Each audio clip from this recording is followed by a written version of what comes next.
बिस्मिल्लाहिर्रहमानिर्रहीम। इय्याका नअबुदु व इय्याका नस्तईन। अल्लाह तेरी इबादत करते हैं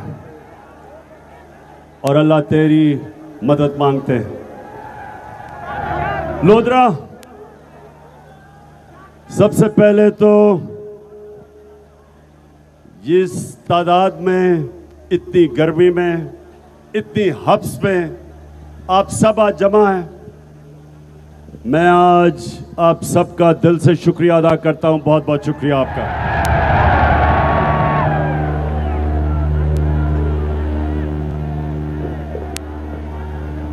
अच्छा लोधरा, सबसे पहले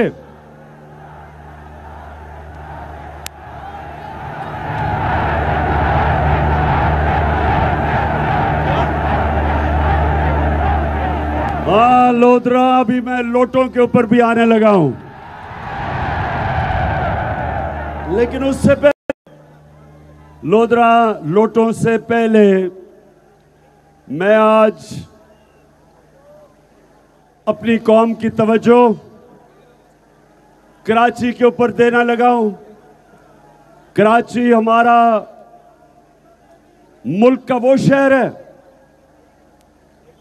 जो हमारा फाइनेंशियल कैपिटल है, यानी कराची ऊपर जाता है, मुल्क ऊपर जाता है। लेकिन कराची में इस मुल्क की तारीख के दो बड़े डाकू आए हैं।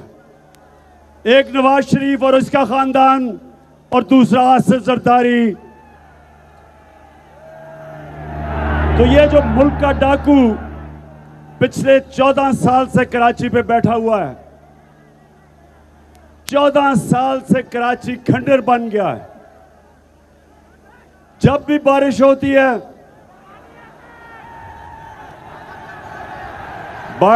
है तो क्या पानी आता है। तो जब बारिश होती है, आज तक ये जरदारी और इसका जो चोरों का टोला है, इन्होंने कभी नहीं सोचा कि हम बारिश की कोई तैयारी करें। जिस तरह पंजाब, ये जरा सुनो लोधरा, बड़ा बुरा भला कहा गया उस्मान बुज़दार को, लेकिन अभी लाहौर में भी बारिश हुई है। लेकिन उस्मान बुज़दार ने अंडरग्राउंड टैंक्स बनाए हुए हैं। पानी नहीं खड़ा होता क्योंकि इंतजाम अरबों रुपया लगा के अंडरग्राउंड टैंक्स बनाए हैं, पानी को बचा रहे हैं। जब पानी नहीं होगा तो इस पानी को इस्तेमाल करेंगे पौधों के लिए। और कराची में 14 साल से ये डाकू बैठा हुआ है जरदारी, और कराची का पैसा चोरी होके और सिंध का वो जाता है दुबई, वो हवाला हुंडी से बाहर जाता है। कराची जिसको सारी मुल्क को उठा देना चाहिए, उसके हालात आज देख लें। और कभी भी जब तक ये डाकू वहां बैठा हुआ है, कराची आगे नहीं बढ़, सिंध आगे नहीं बढ़ने लगा। सिंध के नाम पे सियासत और चोरी करके पैसा मुल्क से बाहर, इसके सारे केस तैयार थे। सुनो लोधरा, इसके सारे केस तैयार हुए थे, इसके और वो मुराद अली शाह और इसके खानदान के। लेकिन कौन सी ताकत थी इस मुल्क में जो इसको सजा नहीं दिलवा सकी, जो रोकती थी इसको सजा देने से? कौन थे? बस जो भी ताकत थी, मैं आपको यकीन दिलाता हूं कि मैंने पूरी कोशिश की कि इन चोरों को, इनका एहतसाब किया जाए, इनको सजा दी जाए।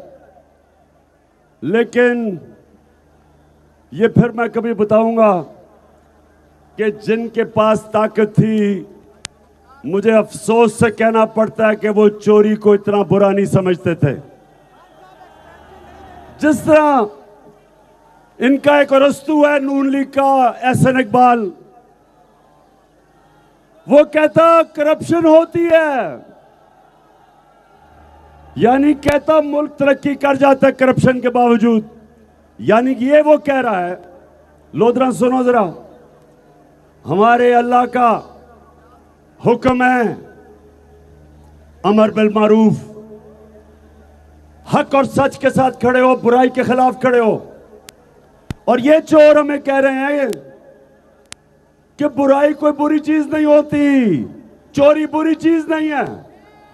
जो करप्शन होती है, पैसे खाए जाते हैं, ये रीत पढ़ने दें, इस रीत को मजबूत होने दें, यही पाकिस्तान का मुकद्दर ताबनाक करेगा। तो आज जो सबसे बड़ा सबक है वो ये है कि आपको मैं दुनिया में बहुत से मुमालिक गिना सकता हूँ कि जिन्होंने हमारी जितनी करप्शन के बावजूद तरक्की कर ली है। असासे आमदन के मुताबिक नहीं तो तुम्हें इससे क्या? सुन लिया, एक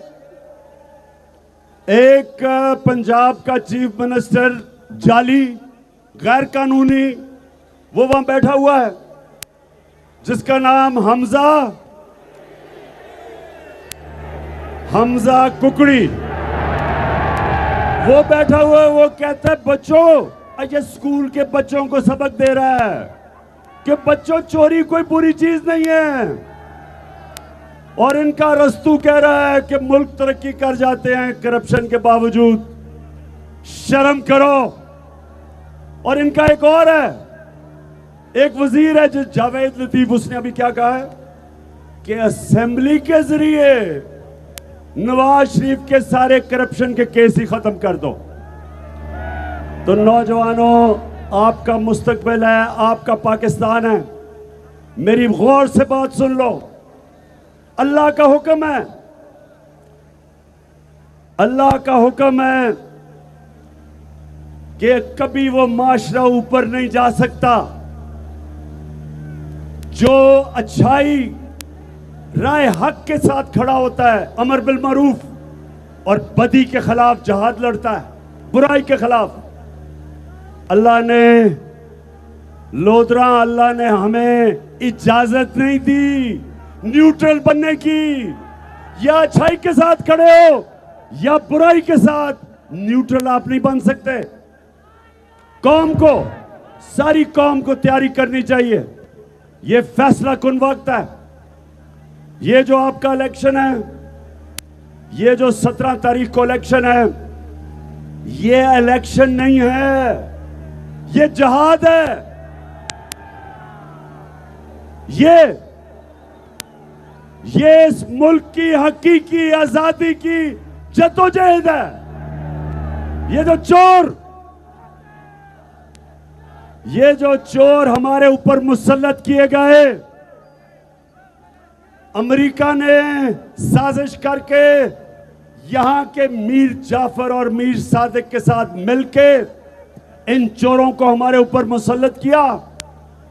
और ये चोर क्या कह रहे थे जब मेरी हुकूमत थी कि जी बहुत ज्यादा महंगाई है पाकिस्तान में, महंगाई इतनी है कि इमरान खान को हटा दिया जाए। महंगाई के ऊपर इन्होंने सारा वक्त कैंपेन की, और जैसे ही ये चोर इख्तिदार में आए, महंगाई को तो भूल गए और आते साथ ही इन्होंने अपने करप्शन के केस खत्म किए। 1100 अरब रुपए की इन्होंने अपनी चोरी, जो इन्होंने 10 साल में मिलकर चोरी की थी जरदारी ने और शरीफ खानदान ने, आते साथ ही 1100 अरब रुपए अपने माफ करवाए। इससे बड़ा डाका कभी पाकिस्तान पे पड़ा ही नहीं है। आपका पैसा था लोधरा, ये आपका पैसा था। 1100 अरब रुपया आपका पैसा था। ये जो इन्होंने आते साथ ही नैब की अमेंडमेंट करके अपने आप को एनआरओ दिया, और फिर आपने शायद वो सोशल मीडिया पे देखा होगा, एहसन इकबाल मैकडॉनल्ड खाने गया था।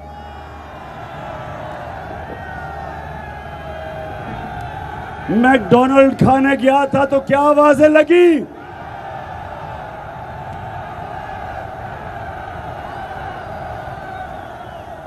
कहता है कि इमरान खान ने लोगों को ये बदतमीजी सिखा दी है। और एहसन इकबाल झूठे अरस्तों, ये बदतमीजी नहीं है, हकीकत है। तुम चोर हो। तुम्हारा जो जिसके कदमों में आप गिरते हो, क्योंकि शाही खानदान है शरीफों का, आप सब उनके दरबारी हो। आपको पता है कि नवाज शरीफ इस मुल्क का सबसे बड़ा डाकू है। जरदारी के साथ मिलके इन्होंने मुल्क को मकरूज करवाया, और आपको शर्म नहीं आती कि आप इनके जूते पॉलिश करते हो इन चोरों के, और फिर कहते हो कि इमरान खान ने सिखा दिया जी बदतमीजी करना। यह हकीकत है। 1100 अरब रुपया आपने आते साथ ही इस कौम का हजम किया है। आपने डाका मारा 1100 अरब रुपए का। और कौम, मैं आज आपको कह रहा हूं, जिधर भी आपको दुनिया में पाकिस्तानी मिलेगा, वो आपके ऊपर 2 लफ्ज कहेगा, चोर और गद्दार। गद्दार हो आप। अमेरिका के साथ मिलके आपने वो हुकूमत गिराई, झूठ बोल के कि जी बहुत ज्यादा महंगाई थी। जरा लोधरा ये सुन लो, जब से ये आए हैं ये जरा गौर से सुनो। मैं ये जरा सिर्फ आपको आज बताना चाहता हूं कि 2 महीने में इन्होंने इस मुल्क से किया क्या। दाल चने की एक एक चीज मैं बताऊंगा। 21% कीमत बढ़ी दाल चने की। मसरूर की दाल 30% बढ़ी। माश की दाल 13%। प्याज जो हर आदमी बेचारा गरीब आदमी रोटी के साथ खाता है 100% बढ़ गया, यानी दुगनी कीमत। आलू 35% बढ़ गया। और अंडे, ये जरा सुनो अंडे, क्योंकि ये हमजा कुकड़ी की बिजनेस अंडे हैं और मुर्गियां। तो हमजा कुकड़ी ने अंडे की कीमत 36% बढ़ा दी है। और फिर हमजा कुकड़ी ने कुकड़ियों की कीमत 100% बढ़ा दी। अब ये कुर्बानी में थोड़ी नीचे आई है, लेकिन दुगनी कर दी थी। उसके बाद घी 22%। ये याद रखे, ये आम आदमी इस्तेमाल करता है। 22%। पेट्रोल 100 रुपया लीटर इसने 2 महीने में बढ़ाया है। 100 रुपया लीटर।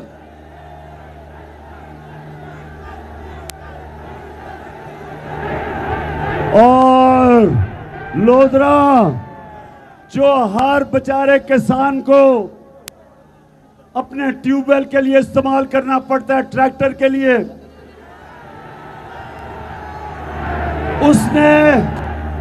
उसकी कीमत, फजलुर रहमान की कीमत 130 रुपया बढ़ा दी है।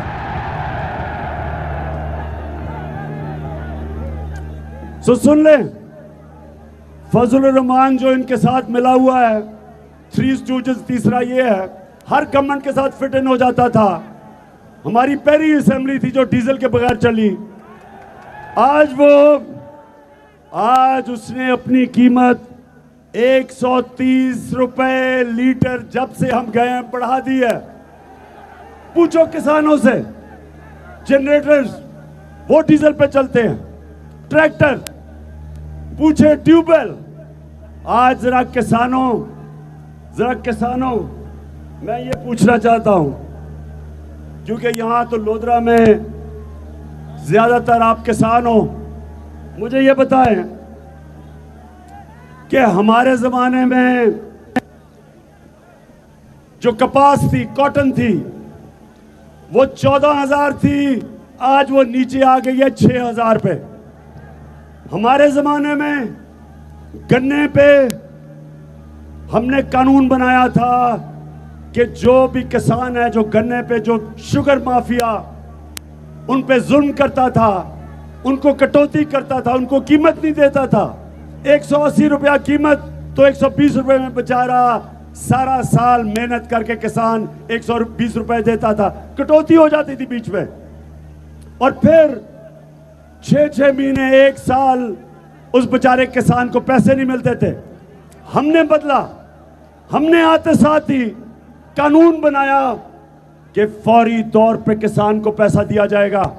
मेहनत कश को मेरे नबी सल्लल्लाहु अलैहि वसल्लम का हुक्म है कि उसका पसीना भी ना सूखे तो उसको पैसे दो। हमने पैसे दिलवाए अपने किसान को, कानून बनाया कि आपको फौरी पैसे देने पड़ेंगे किसान को, और उसको पूरा पैसा दिलवाया। और जब से ये आया है चेरी ब्लॉसम जूते पॉलिश करने वाला शहबाज शरीफ का कमाल ये है कि वो गोरा देख लेता है तो वो बस उसके पैरों में गिर जाता है। बर्तानिया के एम्बेसडर में मुंह में केक खिला रहा है उसको। शर्म करो शहबाज शरीफ, शर्म करो। प्राइम मिनिस्टर एक एम्बेसडर उसका गोरा रंग देख के तो मुंह में केक डाल रहा है उसके, और जब भी बूट नजर आते हैं फौरी चोल पॉलिश शुरू हो जाती है वहां। तो ये शहबाज शरीफ, क्योंकि इनकी शुगर मिल्स हैं, अब फिर वापस किसान को पूरी कीमत नहीं मिल रही, और फिर 6-6 महीने उन बेचारों को इंतजार करनी पड़ती है पैसे की। तो किसानों, मैं ये आपको इसलिए चीजें बता रहा हूं कि ये आज मैं आपके पास आया इसलिए हूं लोधरा, ये आपने जहाद समझना है। 17 तारीख को इलेक्शन नहीं है, ये हकीकी आजादी की जंग है। आपने घर घर जाना है, सबने, आपने डोर टू डोर जाना है, आपने लोगों को बताना है, जगाना है कि ये जो बैरूनी अमेरिकी साजिश के तहत डाकुओं को हमारे ऊपर बैठा दिया है, जो पैसा बनाने आते साथ ही 1100 अरब रुपए का इस मुल्क पे डाका मारा उन्होंने, महंगाई आसमानों पे। आप ये सुने, बिजली हमारे जमाने में 16 रुपए यूनिट थी, हमने 5 रुपए सब्सिडी दी, उसको कम किया।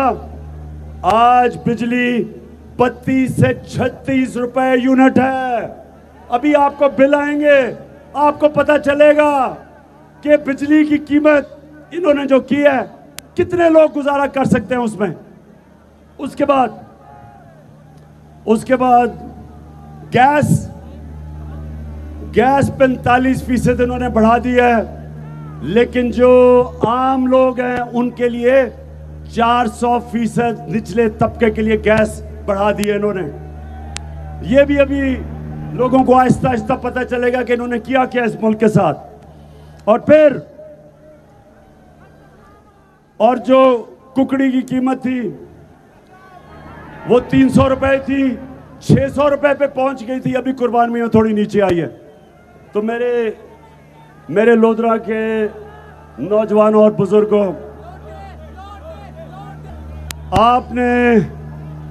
आपने इन लोटों को शिकस्त देनी है।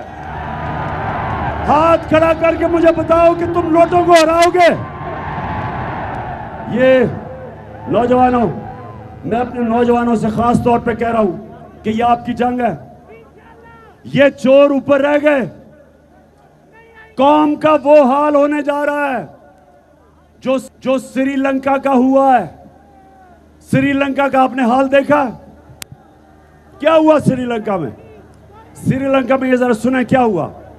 श्रीलंका के अंदर हुआ क्या कि उनके जो ऊपर सरबराह थे वो भी खानदान था। यहां भी 2 खानदानों के नीचे हमारा मुल्क 30 साल से ये 2 खानदान इस मुल्क के ऊपर हुकूमत कर रहे हैं। 30 साल से मुल्क को मकरूज कर दिया है। खुद अरबों खरबोपति बन चुके हैं, बच्चे भी खरबोपति बन गए। लंदन में उसने क्या कहा था, मेरी लंदन तो छोड़े पाकिस्तान में भी कोई प्रॉपर्टी नहीं है।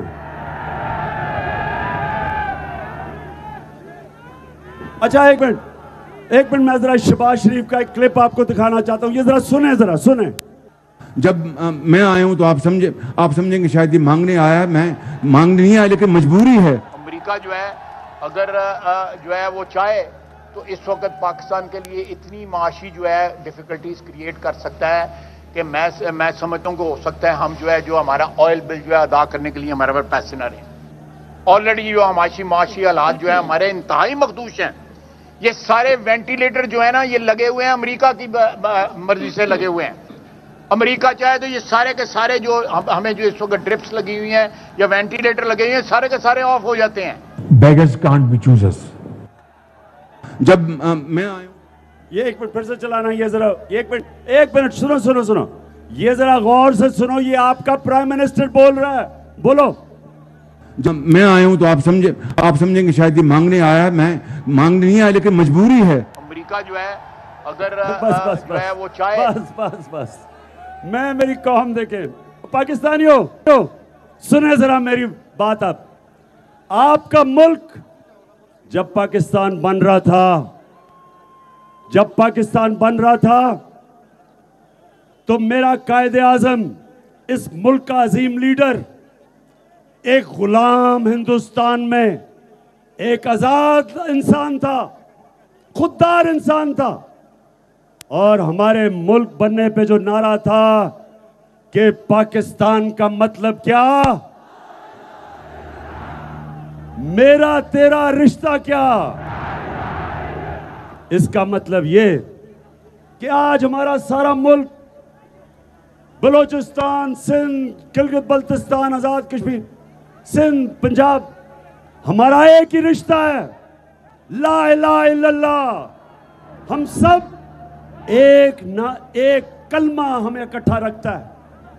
इसकी वजह से हमारी जुबानें भी मुख्तलिफ हैं, कोई सिंधी बोलता है, कोई पश्तो बोलता है, कोई बलोच, हमारी सारे पंजाबी बोलता है, कोई, हम सब मुख्तलिफ हैं, लेकिन हमारा रिश्ता एक है, ला इलाहा इल्लल्लाह। अब ये जो चेरी ब्लॉसम ने बात की कि जी मैं भीख तो नहीं मांगने आया, और दूसरा कहता है जी हम तो अमेरिका ने अगर चाहे तो हम मारी जाएंगे। बेशरम लोगों, शर्म करो। एक अजीम मुल्क के कीदर लीडर हो, बेशरम लीडर हो, बेकारी हो तुम। कहता अगर हम अगर भीख नहीं मांगे, कहता अगर हम अमेरिका की इसलिए गुलामी कर रहे हैं कि हम बेकारी हैं। शहबाज शरीफ, तुम और तुम्हारा भाई और ये जरदारी बेकारी है। ये कौम गैरतमंद कौम है, कौम ला इलाहा इल्लल्लाह का दावा करने वाली कौम है। हम स्वाय अल्लाह के किसी के सामने नहीं झुकते। हमें तो हमारे कलमा ने आजाद कर दिया है। हमें तो ला इलाहा इल्लल्लाह ने, हमें तो उसने आजाद कर दिया है। उसने हमारी गुलामी की जंजीरें तोड़ दी हैं। यह मुल्क आजाद क्यों हुआ था? क्योंकि कायदे आजम और अल्लामा इकबाल उन्होंने कहा कि अंग्रेज की गुलामी के बाद हम हिंदुओं की गुलामी में नहीं जाना चाहते, इसलिए पाकिस्तान बना था। और अगर हमने उसके बाद आज अमेरिका के बूट पॉलिश करने हैं, इससे बेहतर है कि पाकिस्तान ना बनता। मैं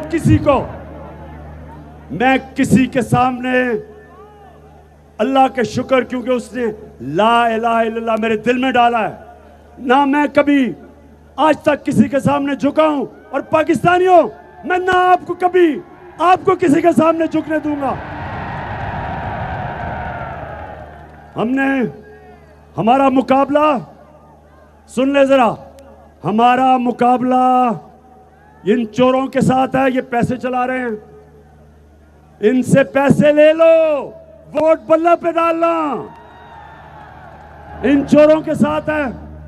फिर वो इलेक्शन कमिश्नर, वो जो जाके मरियम के और हमजा के कदमों में बैठ के प्लान कर रहा है कि इलेक्शन कैसे इन्होंने जीतनी है, क्योंकि ईमानदारी से तो ये कुछ भी नहीं कर सके, ना पैसे बना सके, ना बिजनेस चली, ना पॉलिटिक्स की, ना इलेक्शन लड़ी।